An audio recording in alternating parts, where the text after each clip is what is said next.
So, will music make our babies smarter?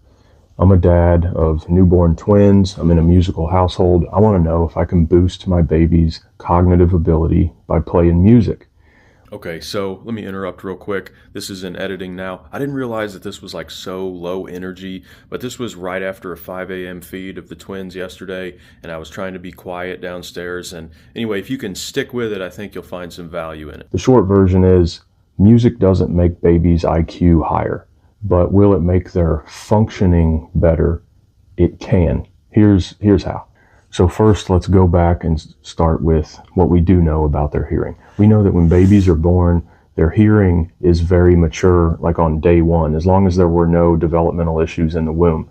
As this article says from healthpartners.com, by week 18, their internal auditory system should be almost fully developed. They carry on to say, around full term or 9 months, their auditory system should be developed enough to hear speech and music. Okay, so at the time of birth, they can hear sounds, they can hear different frequencies, they can hear voices, but what's that mean about music and intelligence? Well, it doesn't really mean anything quite yet, but we're getting there. As the Yale Baby School says in their article, this is from babyschool.yale.edu, the article titled, "Does My Baby Recognize Me?" Quote, soon after birth, studies have shown that a baby will recognize their mother's voice and will expend great efforts to hear her voice better over unfamiliar female voices. Okay, so now they're starting to show that they can not only recognize things that are familiar, but they have preference for them. But how does that make music, not voices, not tones or sounds, but music correlate to higher intelligence? CBSNews.com had an article from 2016 titled, "Does Listening to Music Help Babies Learn Faster?" where they show research from University of Washington's Institute for Learning and Brain Sciences, or iLabs. Their study showed playing music during play sessions influenced the baby's speech sound processing. So in the CBS article, which references the authors of the study, as they write, the authors explain that like music, language has strong rhythmic patterns as listeners use the timing of syllables to differentiate one speech sound from another in order to understand what someone is saying. This ability to identify different speech sounds is what helps babies learn to talk.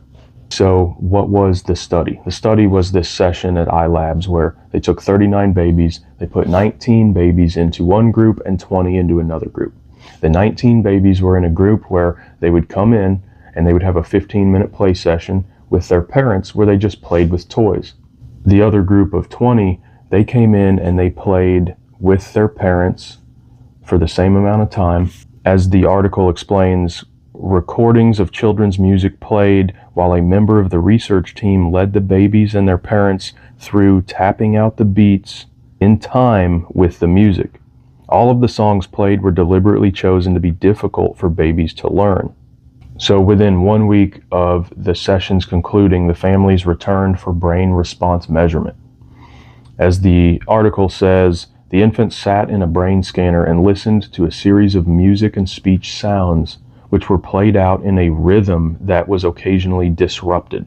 And then when researchers looked at those scans, it says they, quote, focused on the regions of the brain that play a major role in cognitive skills, such as controlling attention and detecting patterns. The results showed that babies in the music group had stronger brain responses to the disruptions in both music and speech rhythm compared to babies in the other group. This result suggests that experiencing a rhythmic pattern in music may improve the ability to detect and make predictions, a cognitive skill important to speech processing as well. Lead author Christina Zhao on this project said that the babies seem to learn better specifically when they're engaged with their parents in these play sessions. They rounded out the article mentioning the researcher also has no data on if passively listening has the same effect. So it seems that the big benefit in this is that the ability to recognize speech patterns and sound patterns is improved when babies are learning timing associated with music, I guess because the timing associated with music, with rhythm, and with lyrics is similar to the timing associated with learning words and sentences. That's kind of what I got from this. So what am I going to do different with this knowledge? Maybe a couple things. Like, instead of just playing music passively for the babies, I'll play music and I'll sing along, or I'll tap to the beat with the babies, in hopes that it does the same thing they found in that study, where it just boosts the speech sound pattern recognition and all that stuff. It's kind of fascinating. I mean, am I going to continue to play simple music? Yes. Odd time signature? Yeah. Am I going to introduce some music with key changes to them? For sure. And Mozart? Yeah, we'll keep playing Mozart too. So anyway, if you know somebody with babies, share this video with them. Well, I hope you made it through that. Yeah, so I'm not like a researcher. I'm just a new dad and a musician, and I'm interested in all this stuff we can do for the health of our babies. Anyway, I got a bunch more stuff to cover too. If that's interesting to you, feel free to follow along.